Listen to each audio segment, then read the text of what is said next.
سب سے پہلے ہمارے چینل دینی اخلاق کو سبسکرائب کریں اور بیل آئیکن کو ضرور دبائیں ایسے ہی مزیدار تقریر اور نظم سننے کے لیے۔ عظیم الشان اجلاس کے صدر محترم فضیلت الشیخ عبدالجلیل المدنی حفظہ اللہ، اسٹیج پر بیٹھے ہوئے دیگر مؤقر علماء کرام، بالخصوص بار بار ہم سے رابطہ کرنے والے اور موبائل کے ذریعے اس پروگرام کی تاریخ کا تعین کرنے والے ہمارے محترم دوست جناب رضی الکریم صاحب،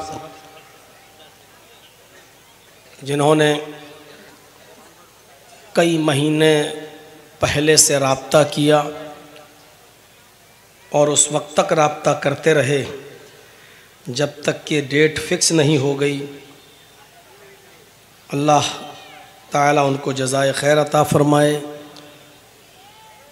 ان سے پہلے اس علاقے کا پروگرام ان کے والد محترم لیا کرتے تھے، حاجی سلطان صاحب،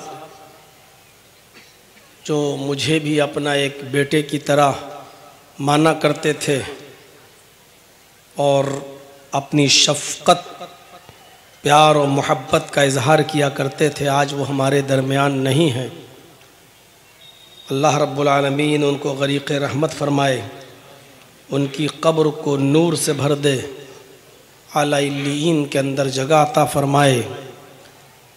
پہلے وہ ہم سے ٹائم لیا کرتے تھے اور اب ان کے بیٹے رابطہ کرتے ہیں۔ کافی عرصے کے بعد آپ کے روبرو حاضر ہوا ہوں اور رات کے تقریباً 12 بجے میرا ٹائم بتایا گیا تھا اور 12 بجے تک آپ لوگ دل جمعی کے ساتھ دوسرے علماء کو سنتے رہے۔ مختلف عناوین پر مختلف خطاب آپ نے ان کے مختلف اسلوب و لہجے میں سماعت فرمایا، اور اب بھی اتنی بڑی تعداد میں کہ جہاں تک ہماری نظر جا رہی ہے ایک جم غفیر ہمارے سامنے بیٹھا ہوا ہے۔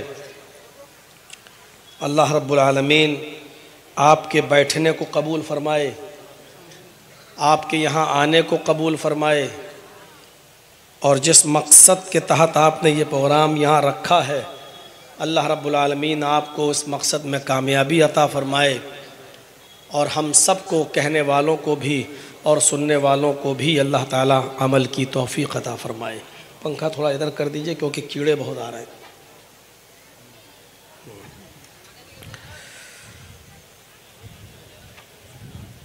ایمان بڑی نعمت ہے۔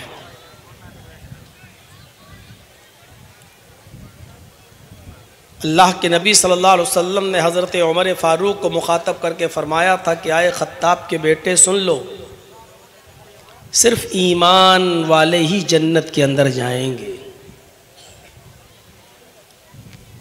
ہم کو ایمان سمجھنا چاہیے کہ ایمان کہتے کسے ہیں۔ بہت معمولی سا یہ جملہ ہے ایمان، لیکن ایمان کی اصل کیا ہے، اس کی حقیقت کیا ہے اور کہتے کسے ہے؟ ایمان کی لذت، ایمان کی چاشنی جس شخص کو مل جائے تو کبھی وہ ایمان کو چھوڑتا نہیں۔ ہم لوگ بس ایک محاورہ بولتے ہیں، تو بڑا بے ایمان ہے، یعنی تیرے اندر ایمان نہیں ہے۔ ہم نے بس بے ایمان اس کو سمجھ رکھا ہے جس کے اندر گھوٹالہ کرنا، مال دیا ہو اس کو ہڑپ کر لینا، ناجائز طریقے سے کھا جانا، اسی کو ہم یہ سمجھتے ہیں کہ یہ بڑا بے ایمان شخص ہے، دیکھو اس نے فلاں آدمی کی بے ایمانی کر لی ہے۔ ایمان کا ایک حصے سے یہ شخص محروم ہے یہ تو کہا جا سکتا ہے، لیکن اسی کو پورا ایمان اور ایسا نہ کرنے کو پوری طریقے سے بے ایمانی کہہ دیا جائے، یہ چیز غلط ہے۔ اللہ رب العالمین نے قرآن میں فرمایا کہ مسلمانوں تم غم نہ کرو، تم مایوس مت ہو، تم پریشان مت ہو، تم اداس مت ہو، تم ہی غالب رہو گے، تم ہی سر بلند رہو گے، ہم تم ہی کو عزت دیں گے، تم ہی کو بلندی عطا فرمائیں گے، سرداری دیں گے، اعلیٰ مقام عطا فرمائیں گے، لیکن میری ایک شرط ہے، ان کنتم مؤمنین، اگر تم مومن ہو تو، اگر ایمان ہے آپ کے اندر تو۔ اس سے پتہ چل سکتا ہے ہمیں اور آپ کو کہ ایمان کی حیثیت کیا ہے۔ آج پورے ہندوستان کے اندر بھارتی قانون کے مطابق اور گرہ منترالے کی رپورٹ کے مطابق 20 کروڑ مسلمان ہیں، تو ان کے یہاں جو ووٹر لسٹ وغیرہ میں نام ہے اس اعتبار سے 20 کروڑ مانا جا سکتا ہے، لیکن 30 کروڑ 35 کروڑ بھی کہا جاتا ہے جن لوگوں کے نام ووٹر لسٹ وغیرہ میں نہیں، اگر ان کو بھی شامل کر لیا جائے تو یہ تعداد 30 کروڑ کم سے کم 25 کروڑ سے تو کم ہے ہی نہیں۔ لیکن اللہ کہہ رہا ہے کہ ہم تم ہی کو بلندی دیں گے، تم ہی کو سرداری دیں گے، تم ہی کو اعلیٰ مقام دیں گے، تم ہی کو حکومت دیں گے۔ ان کنتم مومنین، اگر تم مومن ہو تو۔ آج ہمارے پاس حکومت نہیں ہے، آج ہمارے پاس سرداری نہیں ہے، آج ہمارے پاس عزت نہیں ہے، آج سب سے زیادہ ذلیل ہم ہیں، سب سے زیادہ رسوا ہم ہیں، سب سے زیادہ پریشان حال ہم ہیں، تو اس کا مطلب یہ ہے کہ ہمارے اندر ایمان نہیں ہے، ورنہ ساری کائنات جھوٹی ہو سکتی ہے، اللہ کا فرمان جھوٹا نہیں ہو سکتا۔ اللہ کہہ رہا ہم عزت تمہیں دیں گے، سر بلندی تمہیں دیں گے، ان کنتم مومنین، شرط یہ ہے کہ پہلے تم اپنے اندر ایمان پیدا کر لو۔ آج ہمارے اندر ایمان نہیں ہے، اگر ایمان ہمارے اندر ہوتا تو آج ہماری یہ حالت نہیں ہوتی جس حالت سے ہم اور آپ گزر رہے ہیں۔ جو چاہتا ہے ہمیں پکڑ لیتا ہے، جو چاہتا ہے کوئی بھی گوشت کو گائے کا گوشت کہہ کر ٹرینوں میں ہماری رسوائی ہوتی ہے، ہماری داڑھی پکڑ کے کھینچی جاتی ہے، ہمارے بزرگوں کو بھی نہیں چھوڑا جاتا ہے، جہاں مرضی آئی وہاں پکڑ کے باندھ کے مارا جاتا ہے، پیٹا جاتا ہے، ہماری لنچنگ کی جاتی ہے۔ آج ہماری کوئی عزت نہیں ہے، کوئی ویلو نہیں رہی۔ اس کا بھی منہ ادھر ہے، اس کا بھی منہ ادھر ہے، پتہ ہی نہیں چل رہا، ایک تو ادھر کرو۔ اصل میں یہ کیڑا نہیں آتا تو کوئی بات نہیں، اتنا ہے 2 تو کھا چکا ہوں میں اب تک۔ اب یہ کم سے کم ایک پنکھے کا رخ ادھر ہونا چاہیے، ٹھیک ہے؟ دیکھیے ہماری یہ حالت آج کر دی گئی ہے، اور پوری عالمی سطح پر دیکھ لیجیے آج ہمارا کیا حال ہے۔ فلسطین کے اندر ہمارا کیا حال ہے، لبنان میں ہمارا کیا حال ہے، سیریا میں ہمارا کیا حال ہے، ایران میں ہمارا کیا حال ہے، اردن اور الجزائر میں ہمارا کیا حال ہے، مراکش میں ہمارا کیا حال ہے۔ پوری عالمی سطح پر بھی دیکھا جائے تو مسلمان کہیں پر بھی عزت کے ساتھ نہیں ہے۔ ضربت علیہم الذلۃ والمسکنہ، کائنات کے کسی بھی دور میں آج تک مسلمان اتنا ذلیل اور اتنا رسوا کبھی نہیں دیکھا گیا جو اس دور میں دیکھا جا رہا ہے۔ ولا تہنوا ولا تحزنوا وانتم الاعلون ان کنتم مؤمنین، مومنو تم غم نہ کرو، مومنو تم مایوس مت ہو جاؤ، مومنو تم پریشان مت ہو، ہم تمہیں کو بلندی دیں گے، وانتم الاعلون تم ہی اعلیٰ رہو گے، تم ہی سر بلند رہو گے، تم ہی مالک رہو گے، ہم تمہیں حکومت سے نوازیں گے، ہم تمہیں عزت دیں گے، ہم تمہیں کامیابی عطا فرمائیں گے، ان کنتم مومنین، پہلے تم مومن تو ہو جاؤ۔ ایمان بہت وسیع موضوع ہے، اسٹیج کے پاس ہی آپ لوگ بولیں گے تو کیسے ذہن بنے گا؟ اب سنیے میرے بھائیوں ایک حدیث جو میں آپ کو سنانے جا رہا ہوں۔ ایمان بہت وسیع چیز ہے، لیکن آج صرف 3 چیزیں ہم آپ کے سامنے رکھیں گے بس۔ اللہ کے نبی صلی اللہ علیہ وسلم نے فرمایا الایمان بضع و سبعون شعبۃ، ایمان کی 70 سے زیادہ شاخائیں ہیں، برانچز، 70 سے زیادہ برانچ ہے، 70 سے زیادہ شاخائیں ہیں۔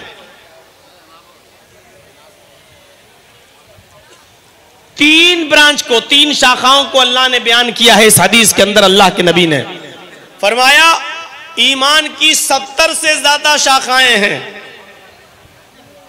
70 سے مراد کثرت، 70 سے مراد یہ نہیں ہے کہ 70 ہی ہیں۔ 70 کا لفظ عربی میں زیادتی کے لیے بولا جاتا ہے، زیادتی کے لیے، جیسے یہ کہا جاتا ہے کہ لوگوں استغفار کرو، اللہ کے نبی نے فرمایا استغفروا ربکم وانی لا استغفر اللہ فی اليوم 100 مرہ، لوگوں اپنے رب سے توبہ کرو، اپنے رب سے مغفرت مانگو، محمد رسول اللہ یعنی میں بھی ایک دن میں 24 گھنٹے میں راتوں دن میں 100 سے زیادہ بار اللہ رب العالمین سے مغفرت طلب کرتا ہوں۔ تو 100 مرتبہ مغفرت طلب کرتا ہوں کا مطلب میں بھی بہت زیادہ اللہ رب العالمین سے مغفرت طلب کرتا ہوں۔ کہتے نہیں ابھی ماریں گے 100 جوتے، تو 100 جوتے کا مطلب یہ نہیں ہوتا گنتی کے 100 جوتے، یعنی بہت زیادہ ماریں گے۔ ارے میں نے 50 بار تم سے یہ کہا، تو 50 بار کہنے کا مطلب یہ نہیں کہ 50 بار کا مطلب یہ ہے کہ بہت زیادہ بار میں نے یہ بات کہی ہے، میں تمہیں 50 بار سمجھا چکا ہوں یہ کام مت کرنا۔ تو اس کا یہ مطلب نہیں ہے کہ 50 بار ہم نے کاؤنٹ کر کے اور گنتی کر کے ہم نے آپ کو سمجھایا، نہیں، 50 مرتبہ سمجھانے کا مطلب یہ ہے کہ بہت زیادہ بار میں تم کو سمجھا کر تھک چکا ہوں لیکن تم نہیں مانتے، یہی مطلب ہے۔ ایمان کی 70 سے زیادہ شاخائیں ہیں، مطلب یہ کہ ایمان کی بہت سی برانچز ہیں، ایمان کی بہت سی شاخائیں ہیں۔ سب سے افضل بتا دی، سب سے نچلی بتا دی، سب سے بہتر کیا ہے وہ بتا دیا، اور سب سے نیچی کون سی برانچ ہے ایمان کی وہ بتا دی، اور الگ سے ان دونوں کے بیچ میں ایک برانچ ہے اس کو ذکر کر دیا۔ غور کیجئے، اللہ کے نبی فرماتے ہیں ایمان کی 70 سے زیادہ شاخائیں ہیں، فَأَفْضَلُهَا قَوْلُ لَا إِلَهَ إِلَّا اللَّهِ، سب سے افضل شاخ، سب سے افضل برانچ ایمان کی کیا ہے؟ لا الہ الا اللہ کہنا، قولو لا الہ الا اللہ، اپنی زبان سے لا الہ الا اللہ کا اقرار کرنا، لا الہ الا اللہ بولنا، یہ سب سے افضل شاخ ہے۔ آپ سمجھ رہے ہوں گے مولانا صاحب یہ لا الہ الا اللہ میں کون سی ایسی چیز ہے، ابھی سنتے جائیے آپ۔ سب سے افضل شاخ کیا ہے؟ لا الہ الا اللہ۔ وَأَدْنَاهَا، اور سب سے نچلی برانچ، سب سے گھٹیا، سب سے نیچے درجے کا ایمان کی شاخ، سب سے کمتر درجے کی ایمان کی شاخ، اماطۃ الاذى عن الطریق، راستے میں اگر کوئی نقصان دینے والی، تکلیف دینے والی چیز پڑی ہوئی ہے تو اس چیز کو راستے سے ہٹا دینا، یہ بھی ایمان کا ایک حصہ ہے۔ راستے میں کیلے کا چھلکا پڑا ہے، ہٹا دو، راستے میں کانٹا پڑا ہے، ہٹا دو، راستے میں پتھر پڑا ہے، ہٹا دو، راستے میں کوئی غلاظت اور گندگی پڑی ہوئی ہے ہٹا دو. کوئی بوڑھا آدمی کیلے کے چھلکے پر پیر رکھ کر پھسل سکتا ہے, کوئی بچہ پتھر سے ٹھوکر کھا کے گر سکتا ہے, کسی کا بھی پیر گندگی پر پڑ کر پھسل کر گندگی اس کے کپڑوں کو لگ سکتی ہے. راستے میں جو بھی تکلیف دینے والی چیز ہو, چاہے اس راستے سے ہندو گزرے, مسلم گزرے, عیسائی گزرے, یہودی گزرے, کمیونسٹ گزرے, بدھسٹ گزرے, سکھ گزرے, کوئی بھی گزرے, اگر وہ راستے سے گزر رہا ہے اور راہ گیروں کے گزرنے کی وہ جگہ ہے اور وہاں پر تکلیف دینے والی کوئی چیز پڑی ہوئی ہے تو اس چیز کو راستے سے ہٹا دینا بھی ایمان کا حصہ ہے.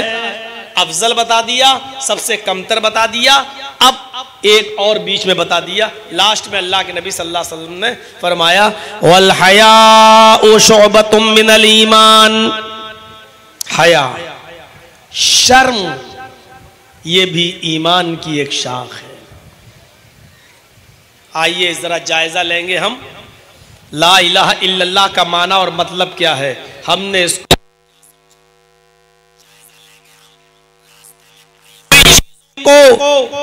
ہٹا دینا یہ کتنا بڑا نیک کام ہے. آج ہم اس سے غافل ہیں. آج ہم نے اپنی گاڑی کو راستے میں روک کر کوئی پتھر کو ہٹا دینا, بیچ سڑک پر کیلے کے چھلکے کو ہٹا دینا اپنی شان اور اپنی عزت کے خلاف سمجھ رکھا ہے, جبکہ یہ ایمان کا ایک حصہ ہے. لوگوں کو تکلیف نہ ہو, ان کو تکلیف سے بچایا جائے. اور تیسری چیز شرم و حیا آج ہمارے معاشرے سے نکل گئی, ختم ہو گئی. اس کا آج 3 چیزوں کا جائزہ لیں گے. حالانکہ ایمان کی بہت سی شاخائیں ہیں لیکن آج صرف 3 ہی چیزیں ہم بتائیں گے آپ کو. پہلی چیز لا الہ الا اللہ کہنا. یہ لا الہ الا اللہ وہ کلمہ ہے کہ آپ اس کلمے کے بغیر اسلام میں انٹر نہیں ہو سکتے ہیں, داخل نہیں ہو سکتے ہیں.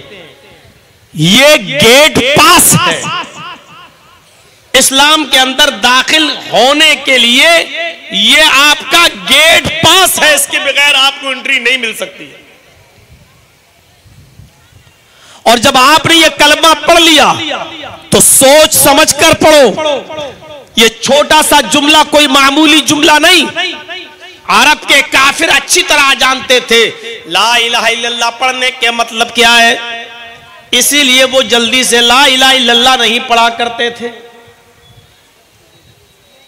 وہ جانتے تھے کہ لا الہ الا اللہ پڑھنے کا معنی یہ ہے کہ ہمیں اپنے معبودوں کو چھوڑنا پڑے گا, ہم جن کے سامنے سجدہ کرتے ہیں ان بتوں کو توڑنا پڑے گا, ہم جن پر بھروسہ کرتے ہیں اس کو چھوڑنا پڑے گا, ہم جس پر توکل کرتے ہیں اس کو ترک کرنا پڑے گا.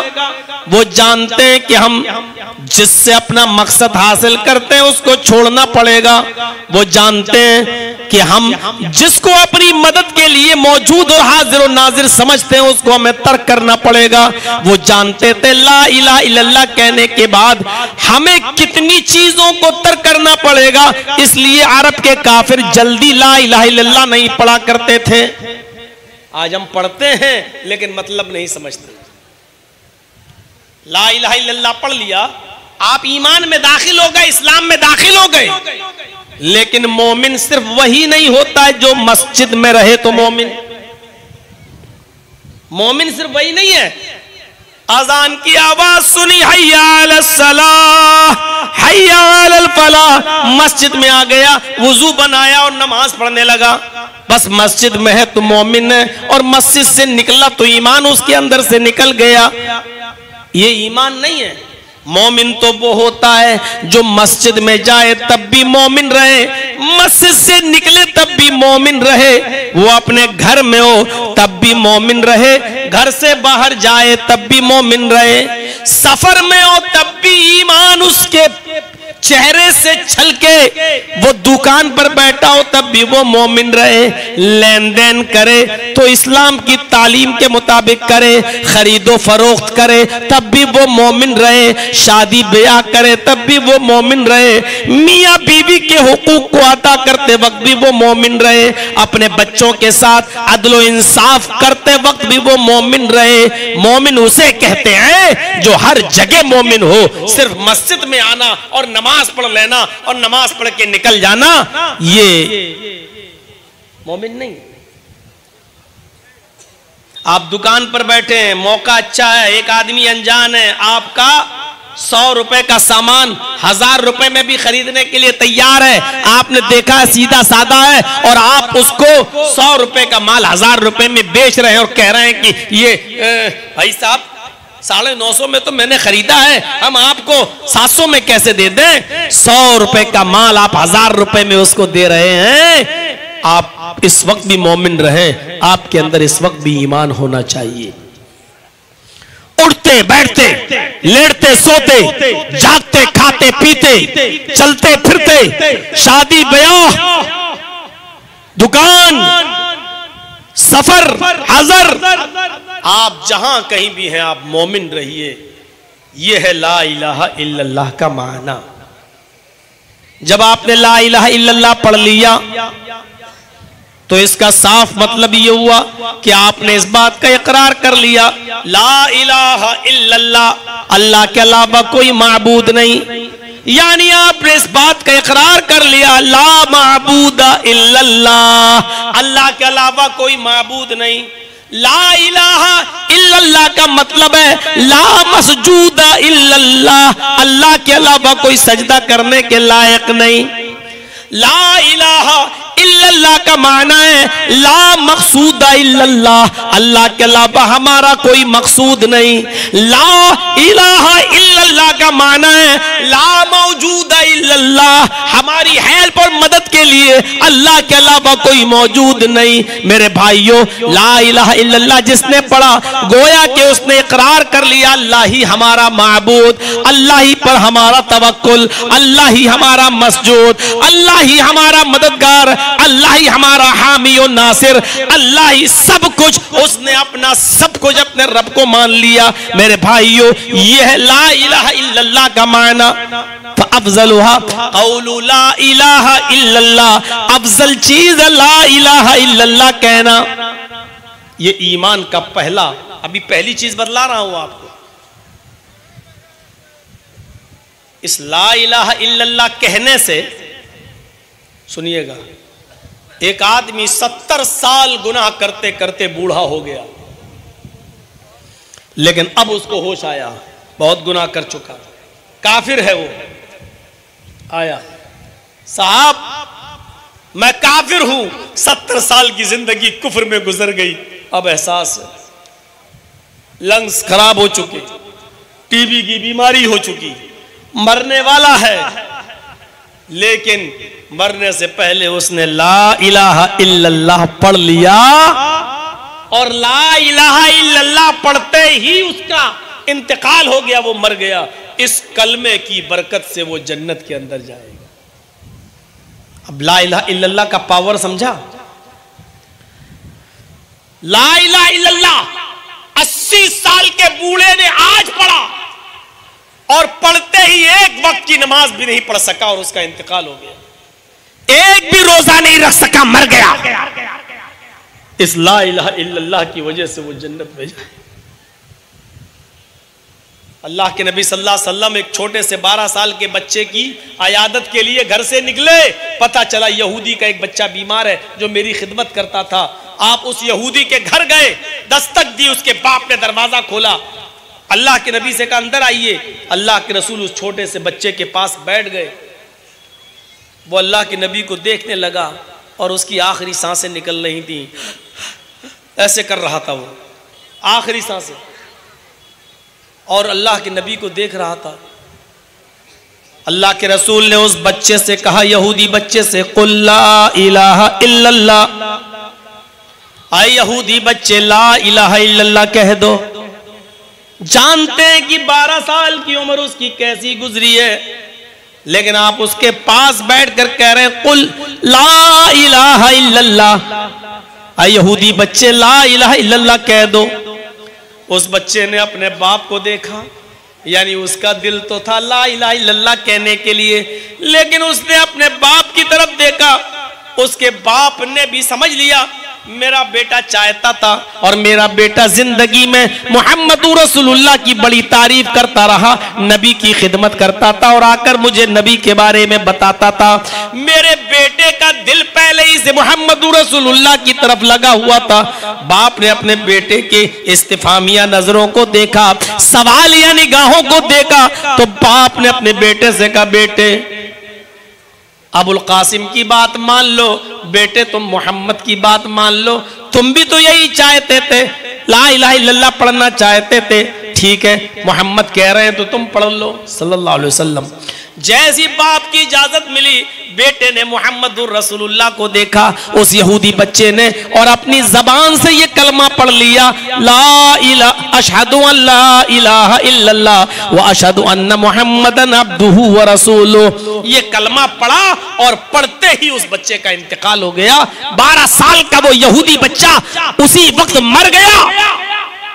اللہ کے نبی صلی اللہ علیہ وسلم نے اس کی ناک کی طرف ہاتھ لگا کے دیکھا، سینے پر ہاتھ رکھ کر دیکھا، اس کی سانسیں رک چکی ہیں، وہ انتقال کر چکا ہے۔ اللہ کے نبی کھڑے ہوئے آسمان کی طرف نظر ڈالی اور فرمایا الحمدللہ الذی انقذہ من النار۔ تمام تعریفیں اس اللہ کے لیے ہیں جس نے اس بچے کو جہنم کی آگ سے بچا لیا، جس نے اس بچے کو جہنم کی آگ سے نجات عطا فرمائی۔ یہ لا الہ الا اللہ، غور کیجئے 12 سال تک کافر رہا، ادھر ہی اسلام لایا اور جیسی کلمہ پڑھا انتقال ہو گیا۔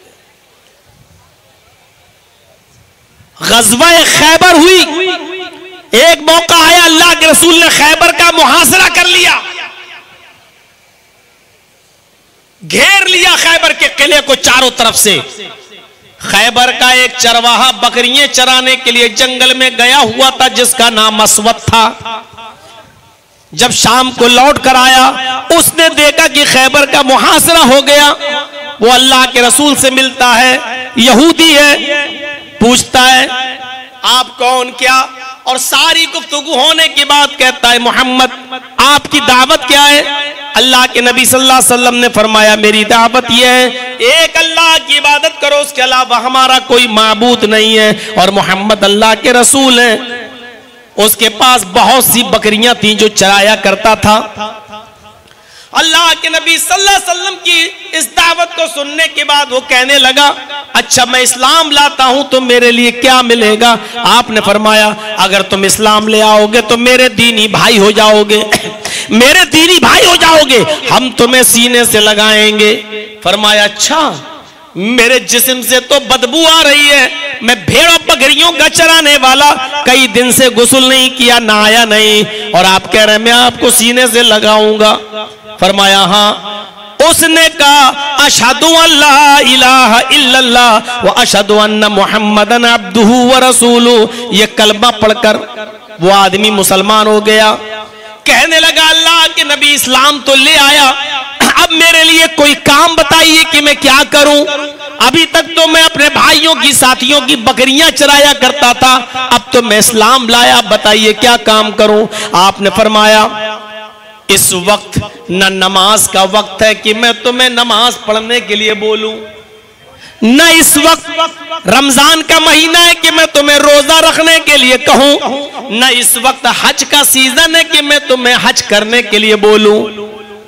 اس وقت جہاد ہو رہا ہے، اس وقت جہاد ہو رہا ہے، میں تم سے جہاد میں جانے کے لیے کہوں گا کہ اٹھاؤ تلوار اور میدان جہاد میں جاؤ۔ اس نے کہا اللہ کے نبی اگر اس جہاد میں میرے لیے کیا حکم ہے؟ فرمایا لڑتے لڑتے اگر زندہ بچ کر آ گئے تو غازی کہلاؤ گے، اور لڑتے لڑتے مارے گئے شہید ہو گئے تو جنت میں جاؤ گے۔ اس نے تلوار اٹھائی اور میدان جہاد میں جانے لگا۔ آپ نے فرمایا ابھی نہیں، یہ بکریاں تمہارے پاس تمہارے مالکوں کی ہیں، ان بکریوں کو ان کے مالکوں کے پاس پہلے پہنچاؤ۔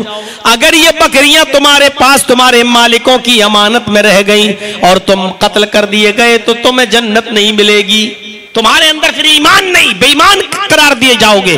ابھی جن لوگوں کی بکریاں تمہارے پاس ہیں پہلے ان کی بکریاں ان کو دے کر آؤ۔ فرمایا اے اللہ کے نبی، میں اس شہر کے دروازے پر کھڑا ہو کر ان بکریوں کو چھوڑ دیتا ہوں اور یہ بکریاں اپنے اپنے مالکوں کے گھر چلی جاتی ہیں۔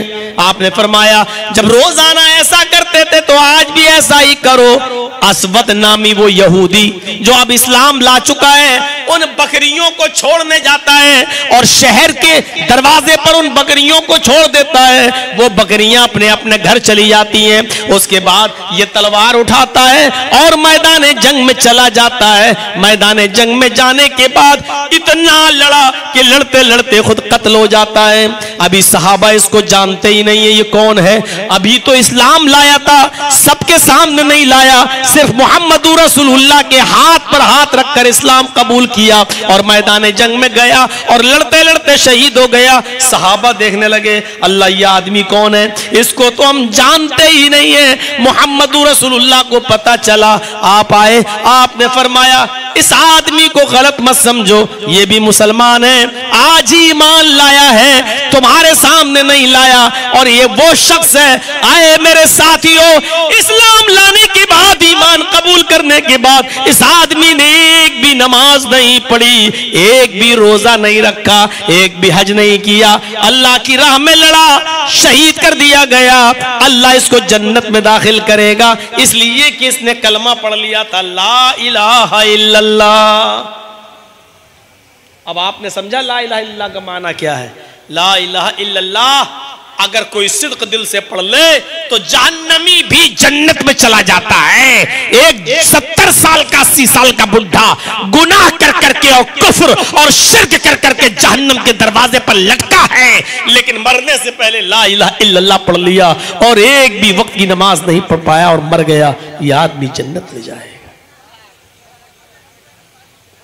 یہ ہے ان الاسلام یہدم ما کان قبل، اسلام لاؤ، جیسی کلمہ پڑھو گے سارے کے سارے گناہ تمہارے مٹ جائیں گے اور ختم ہو جائیں گے۔ غور کرو، یہ اسود پوری زندگی کفر کرتا رہا، اسلام لایا، ایک بھی ٹائم کی نماز نہیں پڑھی، میدان جنگ میں گیا، قتل کر دیا گیا اور شہید ہو گیا اور جنتی ہو گیا، ایک وقت کی نماز نہیں پڑھی، ایک بھی روزہ نہیں رکھا، جنتی۔ اور دیکھ لو دوسری طرف کا ایک منظر دکھاتا ہوں آپ کو، دوسری طرف کا ایک منظر دکھاتا ہوں آپ کو۔ ابو طالب کو دیکھ لو، محمد رسول اللہ سے کتنی محبت کرتے تھے، کہتے تھے میرے بھتیجے پر کوئی آنکھ اٹھا کر بھی تو دیکھ لے، بہت مدد کی نبی کی۔ کافروں نے آ کر ابو طالب سے کہا کہ ابو طالب آپ کا بھتیجا بہت آگے بڑھ گیا ہے، ہمارے معبودوں کو گالیاں دیتا ہے، برا بھلا کہتا ہے، سمجھا لو اس کو، ہم اس کو قتل کر دیں گے۔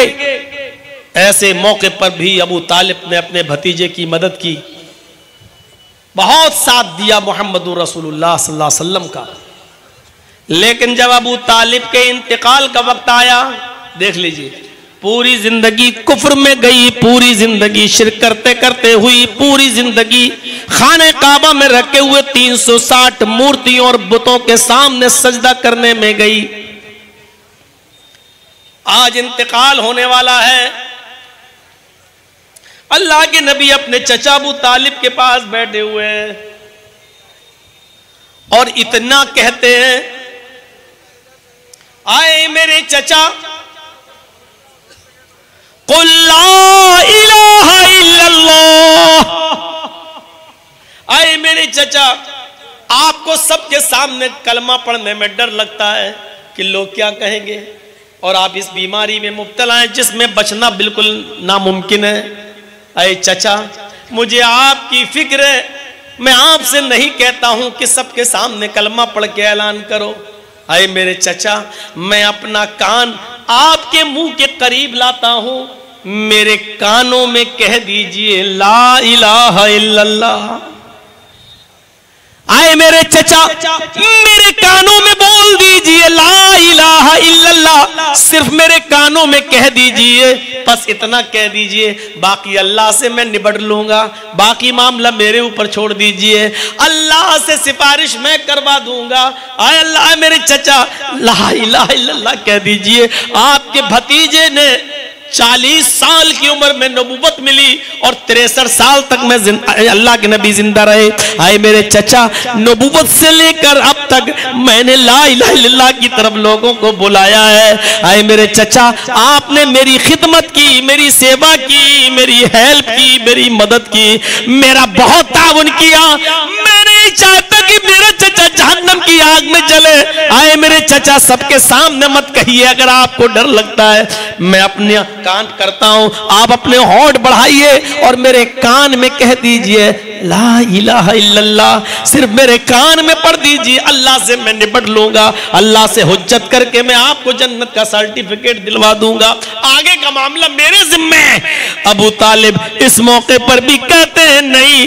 آئے میرے بھتیجے, اگر میں نے تیرے کان میں آخری وقت کہہ دیا لا الہ الا اللہ, تو یہ رشتہ دار یہ کہیں گے کہ دیکھو آخری وقت میں ابو طالب ڈر گیا, آخری وقت میں اپنے بھتیجے کے آگے سر جھکا دیا, اپنے بھتیجے کی بات مان لیا اور اپنے باپ دادا کا دین چھوڑ دیا. نہیں اے محمد, مجھے اپنے باپ دادا کے دین پر ہی مرنا ہے. اور ابو طالب بغیر کلمہ پڑھا ہوا اس دنیا سے چلا گیا. جیسی ابو طالب کا انتقال ہوا, میرے پیارے ساتھیوں, اللہ کے نبی نے پھر بھی کہا چچا آپ کے اتنے احسان ہے میرے اوپر کہ میں اللہ سے پھر بھی دعا کرتا رہوں گا کہ وہ آپ کی مغفرت فرمائے. لیکن اللہ تعالیٰ نے محمد رسول اللہ کو منع کر دیا اور فرما دیا کہ آئے محمد صلی اللہ علیہ وسلم, اگر آپ نے اپنے باپ کے چچا کے لیے دعائے مغفرت کی تو یہ اچھا نہیں ہے, کیونکہ میں آپ کی بھی دعا قبول نہیں کروں گا. اور اس کی وجہ یہ ہے کہ آپ کا چچا حالت کفر میں مرا ہے, آپ کا چچا حالت کفر میں گیا ہے, اور میں کسی کافر کی مغفرت نہیں کرتا. میرے بھائیوں, محمد رسول اللہ کو بھی منع کر دیا. کہنا یہ چاہتا تھا کہ لا الہ الا اللہ اسود نے پڑھا, ایک ٹائم کی نماز نہیں پڑھی, لیکن مرنے سے پہلے لا الہ الا اللہ کہا تو جنت میں چلا گیا. ابو طالب نے پوری زندگی نبی کی خدمت کی, لیکن کلمہ نہیں پڑھ سکا, وہ جہنم میں گیا. اندازہ ہو گیا, آئیڈیا ہو گیا لا الہ الا اللہ کی اہمیت کا. سب سے افضل ایمان لا الہ الا اللہ کو سمجھو, اس کے تقاضوں کو سمجھو کہ لا الہ الا اللہ ہم سے کیا مطالبہ کر رہا ہے اور کیا تقاضا کر رہا ہے. لا الہ الا اللہ کہو, مزاروں کے سامنے سجدہ بھی کرو, لا الہ الا اللہ کہو, اور بیٹا بیٹی کی فریاد لے کر اجمیر اور بدایوں اور پھلواری شریف بھی جاؤ, لا الہ الا اللہ بھی پڑھو, شجر و حجر سے مانگو بھی, لا الہ الا اللہ بھی پڑھو, اور تعویذ اپنے گلے میں لٹکاتے پھرو. یہ لا الہ الا اللہ کا تقاضا نہیں ہے. میرے بھائیوں, لا الہ الا اللہ پڑھنے والا اس بات کا اقرار کرتا ہے کہ اللہ کے علاوہ مجھے کسی کے اوپر بھروسہ نہیں ہے. یہ لا الہ الا اللہ ہی کی طاقت تھی کہ غزوہ ذات الرقاع سے لوٹتے وقت صحابہ نے کہا اللہ کے رسول کئی راتوں کے جاگے ہوئے ہیں, جنگ سے لوٹ کے آ رہے ہیں, ہم کو تھوڑی دیر سستانے کا اور آرام کرنے کے لیے موقع چاہیے. اللہ کے نبی ایک گھنے جنگل میں رک جاتے ہیں اور صحابہ سے کہتے ہیں یہیں آرام کریے. جس کو جو درخت ملا اس درخت کے پیڑ کے نیچے لیٹ گیا. تھکے ہوئے تھے اس لیے جا کر سو جاتے ہیں سب سارے صحابہ. اللہ کے نبی صلی اللہ علیہ وسلم بھی ایک جگہ ایک درخت کے سائے میں سو جاتے ہیں اور آرام کرنے لگتے ہیں, اور اپنی تلوار ایک پیڑ سے لٹکا دیتے ہیں. لا الہ الا اللہ کا معنی سمجھا رہا ہوں آپ کو. میرے بھائیوں, یہ اللہ کا پاور کیا ہے, اللہ کی طاقت کیا ہے. ایک اعرابی اور دیہاتی آیا, اللہ کے رسول کی وہ تلوار خود اتارتا ہے, نیچے کودتا ہے, نبی کے پاس آتا ہے, نبی اکرم کھڑے ہو جاتے ہیں, دیکھ رہے ہیں وہ میرے قریب آ رہا ہے. اس نے تلوار سنبھال لی اور کہا من یعصمک من یمنعک منی یا محمد, آئے محمد بتاؤ تمہیں میرے ہاتھ سے کون بچائے گا. اس نے تلوار لی, پوزیشن سنبھال لی. ایک فوجی ہوتا ہے نا, کسی ٹینک پر حملہ کرنا ہوتا تو پہلے اپنی پوزیشن سنبھال لیتا ہے، اس کے بعد میں گولی چلاتا ہے، نشانہ لگاتا ہے۔ اس دیہاتی نے اپنی پوزیشن سنبھال لی، تلوار اٹھا لی، نبی کی گردن پہ مارنے والا ہے اور سوال کرتا ہے، میں یمنعک منی یا محمد، محمد تلوار میرے ہاتھ میں، پوزیشن میں سنبھالے ہوئے، بتا تجھے میرے ہاتھ سے کون بچائے گا؟ اور محمد رسول اللہ نے اس کو لا الہ الا اللہ کا معنی بتایا، کہا اللہ۔ کیا کہا؟ اللہ۔ اس نے اللہ کا نام سنا ہے، تلوار چھوٹ گئی۔ اس زمانے کا کافر بھی جانتا تھا اللہ کون ہے، اس زمانے کا کافر بھی جانتا تھا کہ محمد نے کس ہستی کا نام لیا ہے۔ ادھر دیجیے، ان سب لوگوں کو بھگائیے تو جو یہاں کھڑے ہیں، سب کو اب سختی سے ہٹائیے تو، نہ سن رہے ہیں اور نہ پیچھے والوں کو سننے دے رہے ہیں۔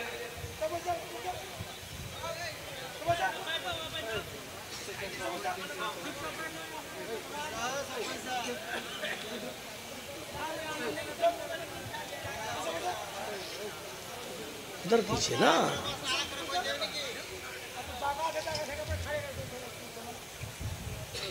کیا کہا؟ اللہ۔ اس زمانے کا کافر بھی جانتا تھا کہ اللہ کون ہے۔ آج کا مسلمان اللہ کے پاور کو نہیں سمجھتا۔ اذان ہو رہی ہے، اللہ اکبر اللہ اکبر، چائے کی دکان پر بیٹھ کر چائے پی رہا ہے۔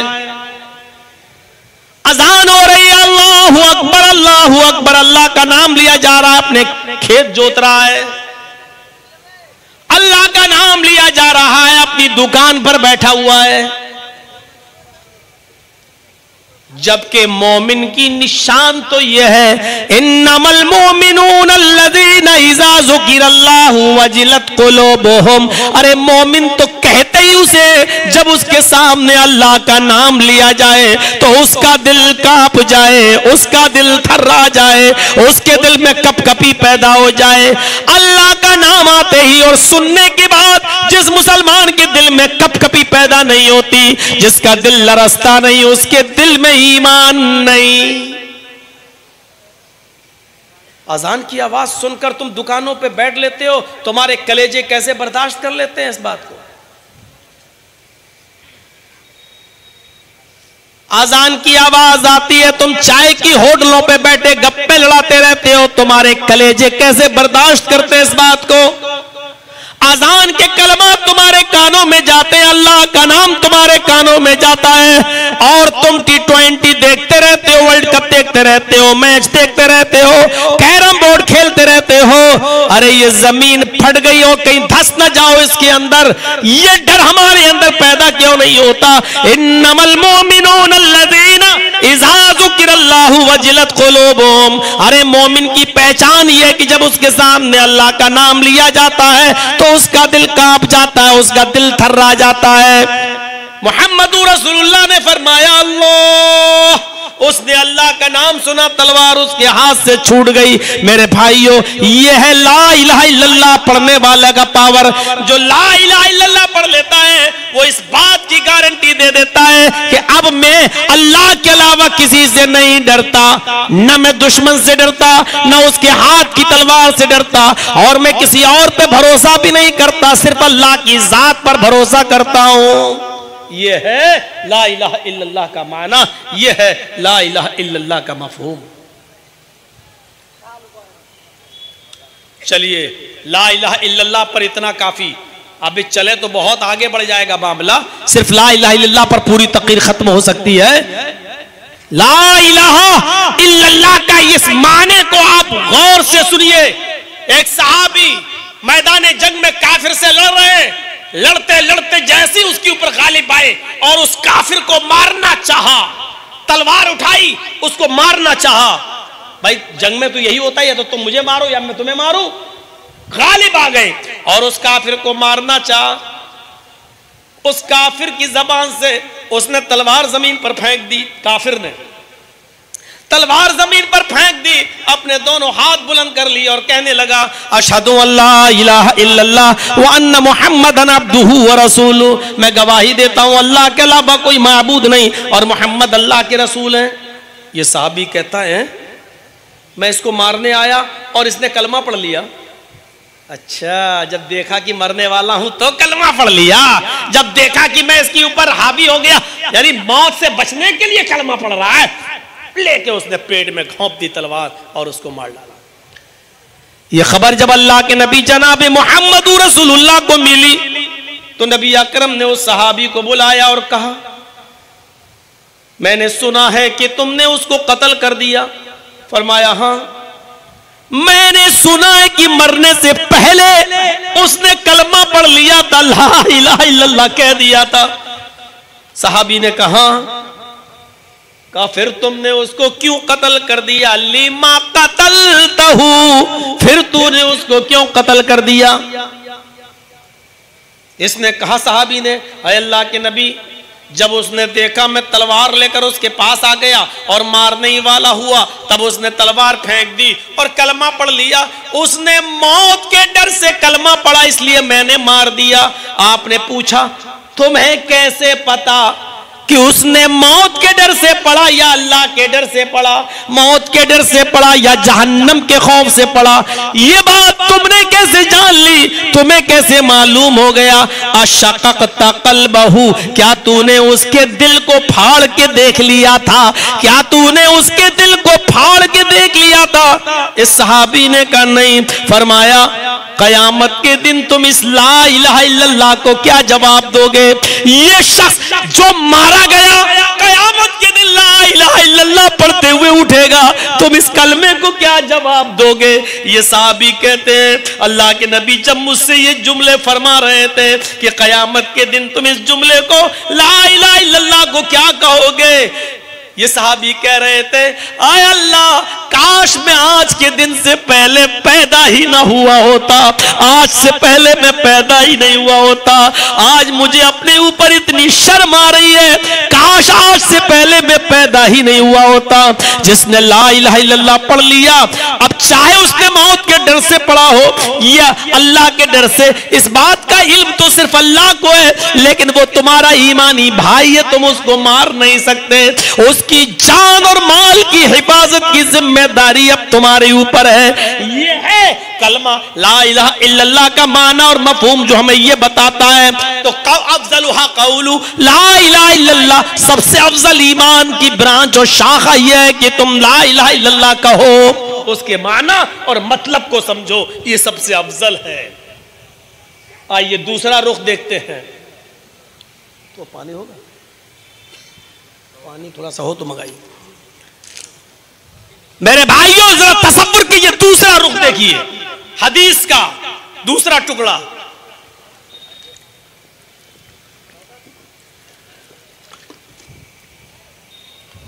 اور سنیے گا بہت اچھی چیز، یہاں تو اللہ کے بارے میں بتا دیا حقوق اللہ، اب آئیے حقوق العباد، دوسرا ٹکڑا اماطۃ الاذی عن الطریق، راستے سے تکلیف دہ چیز کو ہٹا دینا، یہ بھی ایمان ہے۔ یہ جو اڑ کے جا رہے ہیں نا، یہ بھی اس میں شامل ہے۔ جمعے کے دن لائن میں لوگ بیٹھے ہیں اور پیچھے سے کوئی آدمی آئے اور گردنے کو چیرتے ہوئے آگے بڑھے، یہ بھی اس میں شامل ہے۔ کسی کو تکلیف دینا اس میں شامل ہے۔ آپ کو جب پیشاب زیادہ لگتا ہے تو آپ بیٹھتے کیوں بیچ میں جا کر؟ اگر شوگر کی بیماری ہے تو آپ بیٹھتے کیوں ہیں ایسی جگہ پر؟ یہ ساری چیزیں آپ کو سوچنا پڑیں گی، غور کرنا پڑے گا، یہ ساری چیزیں اس میں شامل ہیں۔ پتھر پڑا ہے، گاڑی سے آپ جا رہے ہوگے چودھری اپنے گھر کے، ہوگے مکھیا اور سرپنچ اپنے گھر کے، اگر راستے میں پڑے ہوئے پتھر پہ نظر پڑ گئی تو گاڑی روکو اور ہٹاؤ، یہ ایمان کا حصہ ہے۔ اور ایک بات یاد رکھیے گا،